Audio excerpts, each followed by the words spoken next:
On behalf of CrossCheck Media and BizTalk Today TV, welcome everyone to The Money Path. I am your host, Todd Schoenberger, and joining me today is Shana Sissel. She is the CEO and founder of Banríon Capital Management. Shana, we had a volatile sell-off on Friday. As you know, the S&P 500 was down 2.7% after President Trump came out and talked about the, quote, massive tariffs on China imports. That volatility is actually carried over into this trading week. Then there was a report that came out, though, over the weekend talking about leveraged ETFs and how they may have played a hand in the volatility that took place on Friday. Is this a reach, or is there some validity to that statement? No, there's validity to that statement. Let's kind of get to the structure of a levered ETF. This is not true for all levered ETFs, but any ETF that uses the word leveraged in their name, uh, more often than not, is getting leveraged through derivatives, right? Okay. So any kind of option contracts, futures, things of that nature, those types of instruments are volatility instruments, right? So expiration dates matter, the spreads, the Greeks, all of that plays into that. But at the end of the day, derivative instruments are instruments that are moved and can move volatility and actually express a view through volatility. So to suggest that that might have had something to do with a rise in volatility of the markets is not that big a reach, particularly because we've seen such a massive amount of levered ETFs come to the market in all different flavors. So Yeah, you're right about that. And to add to that as well, for the audience on the leverage side, what that means is that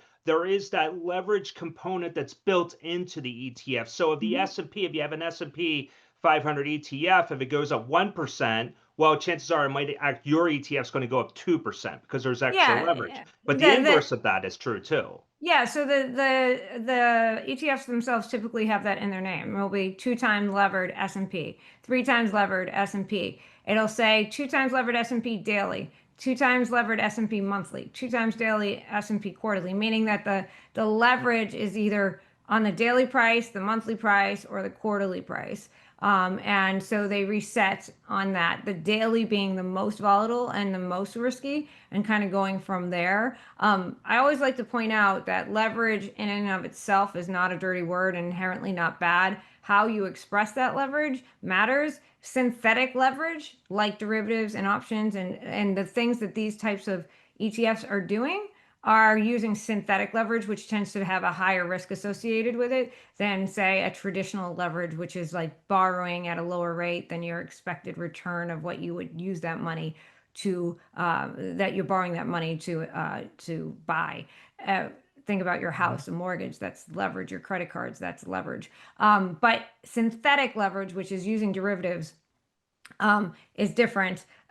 You're basically getting exposure through a synthetic vehicle, and then they kind of Russian nesting dolls. You can get a derivative on a derivative on a derivative on a derivative. The further you get away from the underlying, the higher and the more risk you're taking on because you have Ooh, less transparency, yeah. and it's more sensitive to volatility overall. But yeah, so that's how that works. And most levered ETFs, and you can have 2 times levered and 2 times inverse levered, to your point, where you're going and you're making a bet in the opposite direction. Yeah, you got that right. And I got to say, that's some high octane right there. I mean, if you're an investor, that's probably not for your typical mom and pop type of investor, I would presume, correct? It's not. In fact, if you go to any of the websites for these vehicles, they typically say on them, this is a trading instrument. It should not be held more than a day or however long if if it resets monthly, you shouldn't hold it more than a month, things of that nature. But it's more than just the levered ETFs. I mean, obviously those have grown. Levered crypto ETFs are becoming a thing. You're seeing that more and more. But also buffer ETFs, which are quite popular, also employ the same type of leverage because they're gaining their exposure for the buffer through derivative option contracts. Hmm. They're just pairing it with a zero coupon treasury typically, but it's still getting leveraged exposure to an underlying instrument through a derivative contract. Interesting. So you are the queen of alternatives, so that's your title. And so you obviously know what you're talking about when it comes to these leveraged ETFs. The question I have for you though is that, and you know the numbers way better than I do, but I actually was able to find out that we have about $100 billion that's sitting out there in equity leveraged ETFs. Do you think that's enough to make that kind of a move though, to send the S&P lower by 2.7%? Because then the follow-up question is then that's very dangerous, isn't it, for the overall stock market? Yeah, you got to remember it's levered. There's $100 billion of assets in that, but if it's two times levered, it's Hmm. $200 billion of exposure. And Yeah. these instruments you can get three times, four times, and in Europe they can go up to 20 times. So inherent leverage means that your $100 billion is $200 billion of exposure. Now, to your point, you wouldn't think that that would necessarily move markets, but again, there's two times, three times leverage. So you're leveraging on top of actual exposure. So it's more than just the net assets that are invested in these products. Their actual exposures are levered. And I want to just point out that yes, this can happen. If you recall, I believe it was 2010 or 2011. Do you remember the fat finger day? Yes, absolutely. Okay, do you It's know what historic. caused? Do you know what caused the fat finger day? Well, I would assume somebody with fat fingers, but explain for the audience. It actually wasn't. It was a derivative trade being done in a mutual fund that was run by Ivy Asset Management. It was their global allocation fund, which was a global macro fund that used derivatives to express views on certain markets. And that fat finger trade was specific to that fund. Again, exposure is magnified because it's a derivative, but if one mutual fund could do that in a day back then why wouldn't a group of and that fund did not have $100 billion in it. Do you see what I'm saying? Like I it know can what you're saying. absolutely affect the markets. Also keeping in mind that we were going into a holiday, there was less volume, and all of those things come into play as well. Interesting. Well, that's some brilliant analysis there. Well, let's turn the page then. With alternatives, now you have this volatile market. I know we've been getting some solid bank earnings over the past 48 hours, but what do you think as far as alternative investments to close out the year? Are there any specific themes that you'd recommend to investors? Themes, not so much. I will say I kind of think of alts in the same way you would think of equity and fixed income. I'm all about putting together portfolios for a longer term time horizon and not making specific tactical bets in one type of strategy. We'll Okay. say there's a lot of talk about private credit and private equity right now. Those are in the alternative universe, but I would argue that they're not and should not be allocated to as alternatives. They're equity and fixed income, and they should be part of your equity and fixed income allocations. The conversation surrounds liquidity more than anything. Those markets are really interesting. We're definitely seeing more and more interest in them and more access to them as new vehicles come to market. Interval funds are interesting. I think there's currently today, as it stands, there's a website you can go to. It's not the best website in the world. It has way too many pop-ups, but it's called intervaltracker.com. And Intervaltracker.com. Okay. intervalfundtracker.com. Oh, okay. And you can see all the interval funds that are currently out in the market. I think there's about 300 of them, but you can also see how many funds have submitted registrations to the SEC that are pending and where that their registration status stands on that site. And there's almost three times more interval funds that are pending registration to what's actually in the market, which speaks to these things are coming fast and furious. And a lot of focus has been on whether or not it's becoming overheated, specifically private credit. That's the big one. And I would argue that the private credit markets may actually dwarf the public credit markets today and actually may be more liquid than the Hmm. public markets today. And as with anything, there's nuance here. So most of those strategies and products that are coming to market to the broad audience that people are putting in money into are managed by really big players playing, and they're all competing for really big deals and very large cap spaces, right? So, there's a lot of money that's chasing after very few number of deals because just if you think about just market cap in general, right, there's a lot more small cap companies. That's why we have, the Russell 2000 and the Russell 1000, 1,000 large cap companies to 2,000 Right. small cap. There's always more smaller cap names and larger cap names. So in private credit, it works kind of the same. So upper market credit, there's not a lot of deals to be done. And so there's a lot of money flowing into few deals, and that is causing the valuations of those deals to be, at a massive premium and possibly overvalued in a massive way. I would argue though, we have a lot of private credit on our platform, and I talk to these managers a lot. They play in what I call the lower middle market, which is like typical deal size of $1 to $2 million. They're typically helping fund small businesses, startups that are having a hard time accessing capital through venture, early stage, things of that nature. Companies that need capital that banks are not necessarily willing to, or they need it quickly. So, like getting an SBA loan takes so long, things of that nature. These are private credit. We have one client that tells us all the time they see probably 200 deals a month and maybe do one. So they Wow. have more pricing power. They have more power in being able to dictate terms that are favorable, and they have a ton of opportunity to really be particular on the deals that they do decide to do. This particular company is very geographic focused to the Pacific Northwest, and they only work with asset heavy companies. So, if you think about the Pacific Northwest, that's a very asset light area. It's a lot of tech companies. They only deal with asset heavy. So it's a very specific market, but they get tons and tons of requests for capital. So when you look at private credit, you do have to look at the nuance. I would agree that the upper end, where you have the Apollos and the KKRs and the Blackstones, all those firms that have billions of dollars they have to put to work. And you're not going to be able to do that in small $1 million loans, right? You're Right. looking to lend and have deals that are in the billions. Those firms are chasing very small deal opportunities. They don't have as much ability to dictate terms, and they're basically bidding against each other. As you go down market, though, this situation is completely different. And so, in the private credit market, I would argue there's actually more opportunity down market. That's just not what's coming to market in these like interval funds and other products that are accessible to the average investor.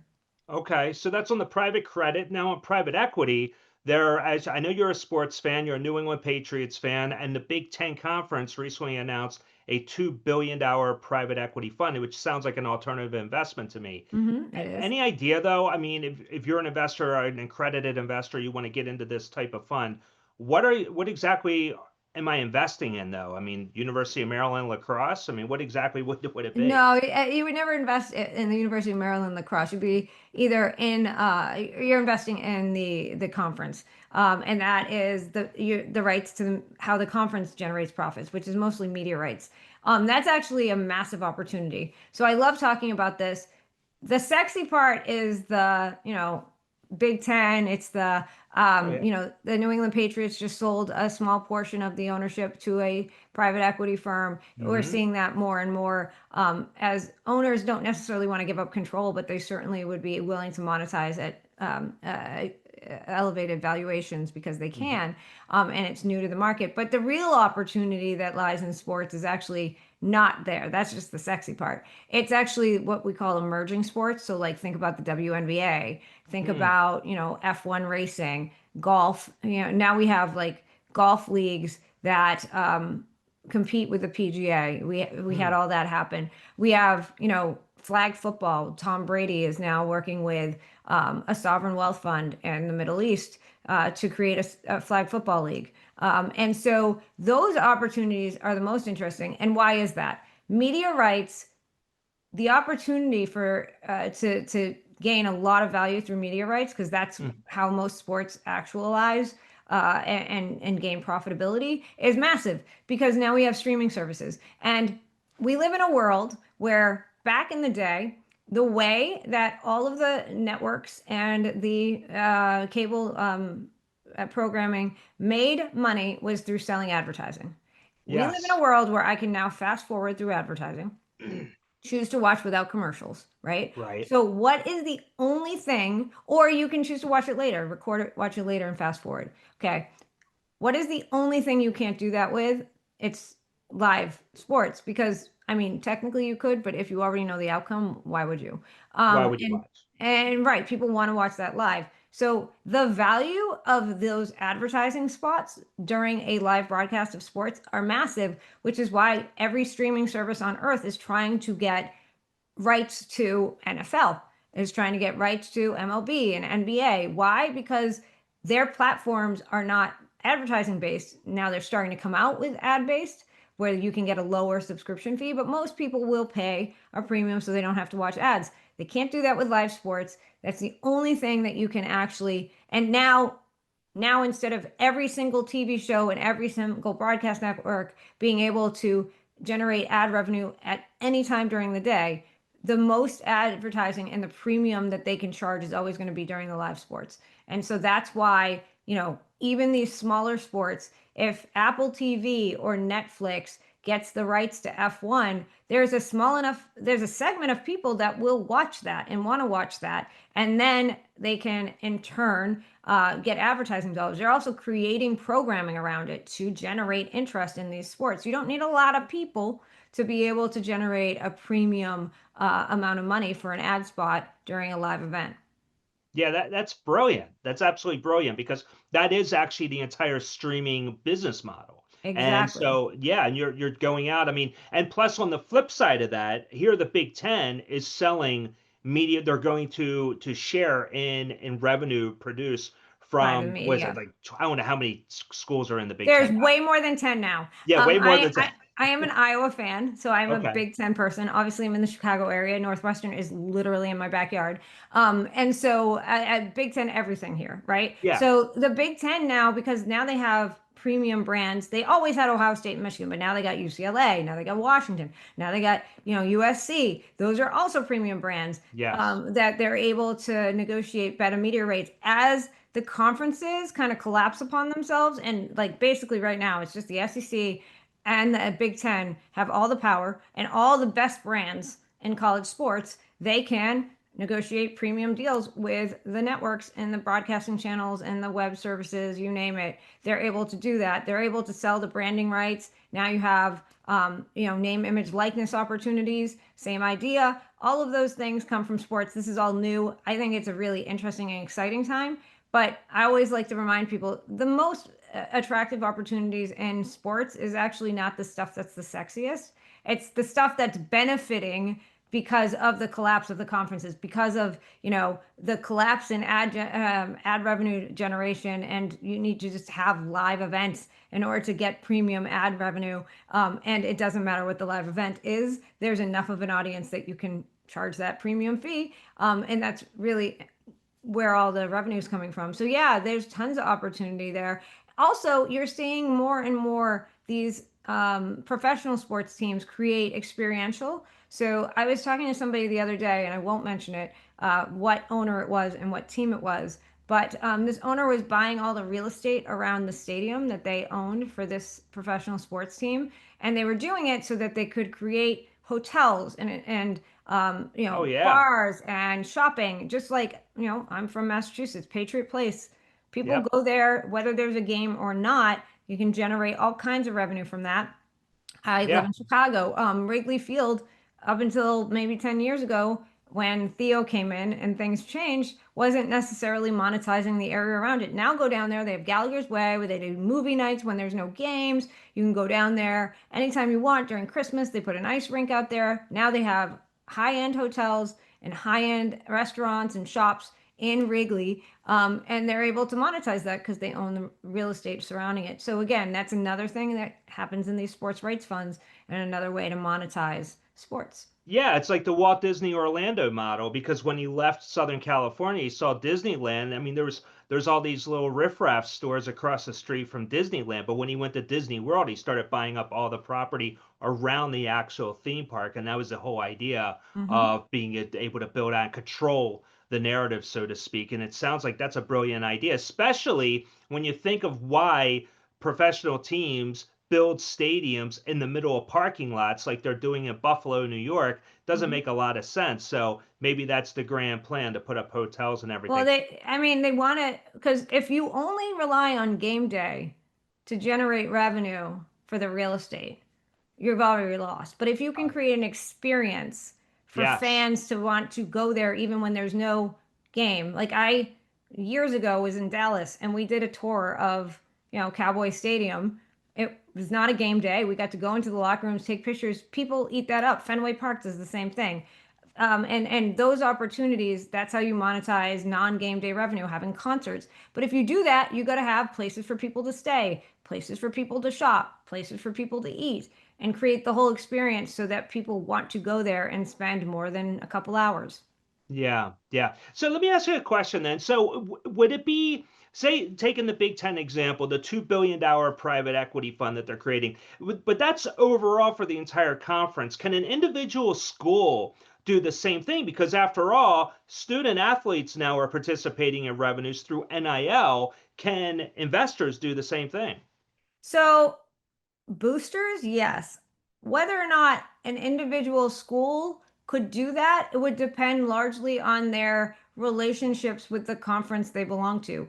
Notre Dame might be able to. Good Notre point. Dame has an independent football program, negotiates their own media rights. That's actually what makes Notre Dame such an important program and why a lot of people hate them. Notre Dame's had an exclusive Notre Dame only deal with the NBC for as long as I can That's think of, right. right? They negotiated that themselves. That's why they want to stay independent, though, so that they can't, the conference can't, veto these things. That's why they have been so adamant about football doesn't join a conference because they are able to monetize through the NBC contracts and other licensing deals. Individuals can do that, but if they belong to the conference for that, they couldn't do that. So if unless they're an independent school and unless they're independent for the reasons Notre Dame is, you couldn't do that. Most schools don't have enough cachet necessarily to be attractive for media rights or anything on their own. There might be a few, but they're in conferences, and I Right. would probably guess that they're not at all excited to leave a conference, even if they thought they could do the Notre Dame model. Notre Dame's model has been that model for like 100 years. Yeah, yeah. No, you're right. I mean, could you imagine if you take, say, the SEC, and then you have a team that wants to break out like an LSU or an Auburn, and they do something like this, and they become even wealthier than they already are, then how's a school like a Vanderbilt going to compete with that? So, yeah, that makes a Exactly. lot of sense to me. So let's turn the page off of sports then. So give me some other alternatives that you're telling investors. Are you thinking art? You thinking, I don't know, what? Just come up with any. I mean, I'm sure from the alternative side, there's so many to choose from that are unique. Are your clients asking for any specific areas that we're not discussing so far? So we've talked about all the sexy stuff. Now I'm going to talk about the unsexy stuff. All But right. in my opinion, the part that people aren't paying enough attention to. So I wrote some curriculum for the Kaya Association's Certificate of Fundamentals of Alternatives several years ago, and the part of the curriculum I wrote was around the idea of what are alternatives, what are diversifying alternatives, and what are just like private equity that are alternatives because of structure. And it's actually the diversifying alternatives that I find people pay the least amount of attention to, but they should probably pay more attention to. It's things like managed futures, global macro, long short equity, equity market neutral, real estate debt, arbitrage, activism, event driven, special situations, distressed. Those types of things, which are typically done in a hedge fund form, actually are broadly available in ETFs and mutual funds and interval funds. And those are your diversifying alts. In the market, the way it has been, and if you look, and we actually run an ETF model for Wisdom Tree, and I'm pretty proud of the performance that we have with that model. The model itself I've been running since my times at Orion in 2018, so it has a Hmm. track record. But if you look and you build those portfolios with those diversifying alternatives, and you make it a 20% allocation across your portfolio, they can actually provide a really attractive risk reward. Not necessarily adding much to your excess return. And I always like to caveat with that. People automatically think alts and think it's sexy and high flying and whatever. A lot of the Yeah. stuff is not like that. You don't buy it because you think it's going to crush the S&P. You buy it because it has some sort of characteristic that can, help mitigate risk or manage risk and things of that nature. And then you just like you do with equity and fixed income, you put the parts together and you get a nice little portfolio that in its cohesiveness is able to provide you, equity-like returns without equity risk. And what typically happens is if you look, JP Morgan has something they put out every quarter called the Guide to Alternatives, and they have a consistent chart in that report that they show, a portfolio that has 30% alternatives in it. I think it's like 30 alternatives, 20 fixed income, 50% equity. And what it consistently shows over time is that it increases the overall return on an annualized basis of the portfolio by maybe like 30 or 50 basis points. So again, nothing you're gonna like celebrate, but when you start compounding that, it makes a difference. But what the biggest thing it does is it ends up reducing the overall standard deviation, volatility, and risk of the portfolio anywhere between 25 and 35%, which, when it comes down to it, the portfolio most people want to be in is the one that they can stick with. And if you can reduce the vol and the movements up and down, they're more likely to stick with that portfolio. So, there's new and interesting ways that people are coming about doing it. There's this concept of return stacking, which we started this conversation talking about leverage. This is in bad leverage. So I would argue return stacking is good leverage, where they're basically using leverage to take a 60-40, and instead of having to choose, like, where do I take money out of so I can put in alts, they just lever that 60-40 and then take the money they get through that leverage, whether it be through debt or otherwise, and they invest it in alts. And what you would do is obviously invest in an alts portfolio that has expected returns that are higher than the cost of the leverage that you're using to get that. And you'll hear the numbers. This is going to be, I swear to you, 5 years from now, you're going to be like, Shana was the one who told me, and she was right. You're going to hear the term 90-60 a lot. And that's where that comes from. This 90-60 is this return stacking concept. The person who really started with Corey Hofstein with Newfound Research, and they have a slew of ETFs that are return stacked ETFs is what they're called. Wisdom Tree has a slew of return stacked products, and the product we help manage for them is part of the return stacking program. And then our client Rearview Capital use return stacking in some of their levered products. I would argue that's good leverage, but that is also something really interesting that's coming out, which allows investors to think about, instead of having to decide if I'm going to reduce exposure to equity or fixed income and potentially choosing the wrong thing, this allows them to not have to make that choice. Okay, Shana, that sounds sexy to me. I don't know, but that sounds great. Do you have a ticker for the Wisdom Tree Fund?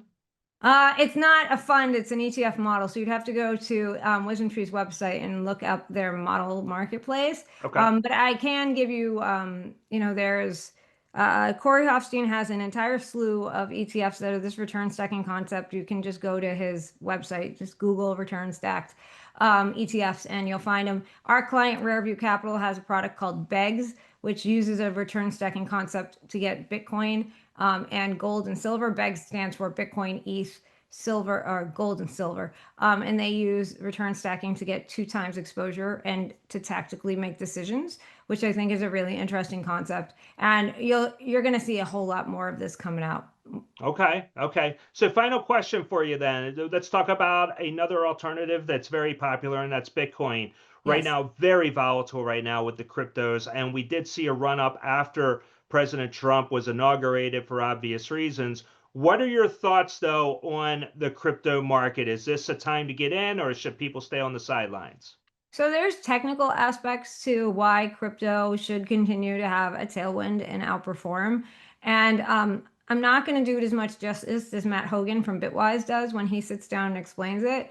But the institutional adoption of crypto, Bitcoin and ETH being the biggest ones, is very early innings, right? And so I don't know how familiar your audience is with how these things work, but just because the Bitcoin ETFs came out does not mean that like you can go to your broker at Morgan Stanley and buy it. They have to get like home office approval, and they typically need 3 years and a certain amount of assets in those products before home office will even consider it so that they can be traded. And the vast majority of major broker dealers and independent REA aggregators, home offices, have not approved the use of these products. So anyone that's been putting money into these ETFs, and they are the fastest growing ETFs ever.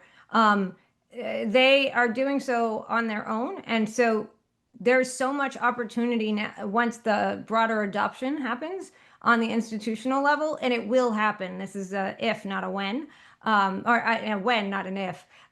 It will just, all the money that has already come in, there's a whole bunch of other money that's waiting to come in. And so the institutionalization of crypto, I think, is a tailwind, technically speaking, because it is a limited supply situation, especially with Bitcoin. If you have all this money going after Bitcoin, and I mean, they have to buy it, so they're paying up for it. That's how those ETFs work. With the creation redemption programs, you have to actually buy the underlying. And so that means that they're bidding up the pricing. And so the Bitcoin and crypto ETFs, I think, are a huge part of this. And I want to emphasize, I mean, like the actual physical backed spot ETFs, not these crypto buffer ETFs and all these levered crypto ETFs. Those are using futures, not the same thing. Has a different process, but the spot ETFs, and then more and more of these ETFs are going to come out as these crypto markets become more liquid and broader, and their market caps are getting bigger. I think you'll see Solana ETFs. You're seeing products that are staking to Solana and other things coming out little by little. Some of the newer registrations more recently have been with Solana, and you'll just see that continue to grow. There's a lot of private funds in the digital asset space and currencies that you might not be familiar with.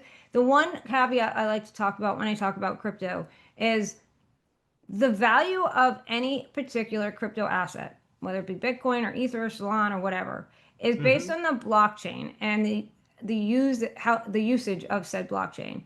So always be skeptical of a cryptocurrency that comes out that is not based, that doesn't have its own proprietary unique blockchain, right? Or not using a very well-established one. So there's a lot of cryptocurrencies that's blockchain is ETH. And then there's a lot of cryptocurrencies that are just meme crypto, and they actually have no blockchain behind them whatsoever. And so you just want to be cautious about that, because the value of crypto comes from the blockchain and the usage of that blockchain and how it can be used in other metrics. That's what makes ETH so valuable. And you want to look at like why that blockchain wins. Is it faster? Is it more secure? Like that's the argument for Bitcoin. It's the most secure, but it's not very fast. Whereas ETH is very fast, but is, has greater vulnerabilities. And look at all of those things to determine, what would increase the usage, because that's where the value of cryptocurrency comes from. Okay, that is some great advice right there. I know the audience is going to get a lot out of that, Shana. Got to say, brilliant analysis today. You're one of the smarter guests that we had on the Money Path, so I appreciate it. Shana, how can the audience reach you? Well, they can find me on all major social media platforms. You can find me on X. I don't have a sexy username on X because I built a following before I thought maybe I should change it, and before I was given the Queen of Alts nickname. So that's just Shana S621. Finance Queen 2020 on Instagram. I'm on LinkedIn. You can find me on all of the major socials. Just use my name. If you just Google me, they all pop up at the top. Okay, I like that a lot. Well, the Queen of Alts. She said it all today. Shana, I got to thank you for joining me today. I definitely would love to have you back on the Money Path. Absolutely. Thanks for having me. Absolutely. Well, on behalf of Shana Sissel, I am Todd Schoenberger. Thank you once again for joining me. And coming up tomorrow is Bob Dole. He is the head of CrossCheck. He was head of Invesco and Merrill Lynch at one time. Definitely want to hear what he has to say. He'll have a one-on-one with me tomorrow at 12:30. We'll see you then. Thank you.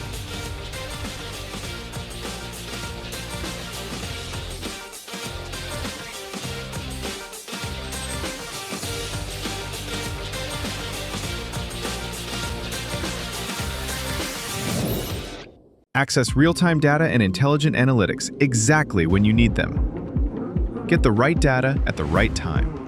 Learn more at quotemedia.com.